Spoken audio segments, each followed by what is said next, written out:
You've probably heard that big changes are coming to one of Halifax's busiest streets. Some call it amazing.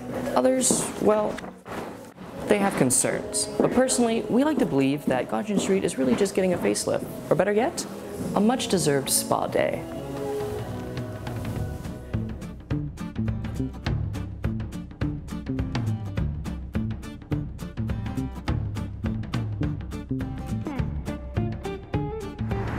Gottingen Street is getting a bus lane, and while that may seem like a big change, in reality, the changes will be a lot more subtle.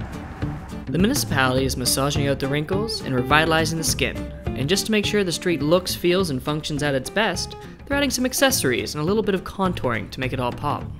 Overall, a lot of misconceptions have been going around about the project.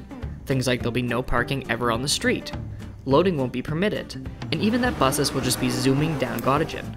But this isn't the case. What the municipality is actually doing is turning Gottingen Street into a more complete street, making it better for buses, pedestrians, and even cars. Let's take a look. The plan is to reorganize the existing street space to create the first peak-only bus lane in Atlantic Canada. It is a standard tool used in a lot of other communities. During rush hour, this lane will be for buses only. Periods of the day with really heavy traffic are expected to see improvements in bus travel times. However, the bus lane isn't actually there to make buses faster, it's there to make them more reliable, both for stops on Gottingen Street and beyond. Because when it comes to moving around our cities, it's reliability that's more important, not speed. Hear that, Mr. Musk, with your fancy Hyperloop and underground highways? That guy. But what if you don't take the bus? It turns out that even drivers will benefit from the project.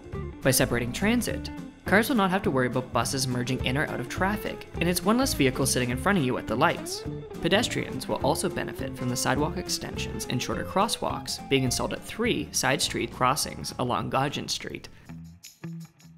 But here's the part we really want to stress. During rush hour, there'll be no parking on Gottingen Street. None. Zip. Zilch. Nada. But once rush hour ends, parking and loading will be allowed. That's right, everybody, you heard it. There will be parking and loading on Gottingen Street. But make sure you have your car moved before rush hour starts. For the bus lane to be most effective, everyone will have to follow the rules. The municipality will have enforcement out to make sure that no one's parking where they shouldn't. And if you forget to move your car before rush hour, well...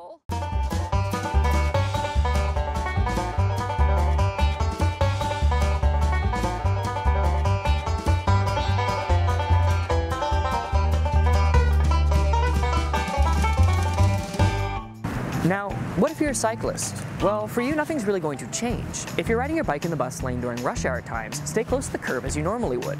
During non-rush hour times, treat it like any other street with on-street parking. This project is the first major deliverable from the Integrated Mobility Plan, and that's really exciting news for the municipality. 3 levels of government are all coming together to change Gottingen into a more complete street that benefits all road users. It's not just about giving priority to buses, it's about adapting the street based on use. During peak hours, more than half of those traveling on Gottingen Street do so using transit. It's about making our streets more accessible, more vibrant, and more livable. Complete streets don't just move people through an area. They help residents get around, bring customers to local businesses, and create new spaces that community members can be proud of. And in the end, that's what the Gottingen Street improvement is all about. Because don't we all deserve to be pampered every once in a while?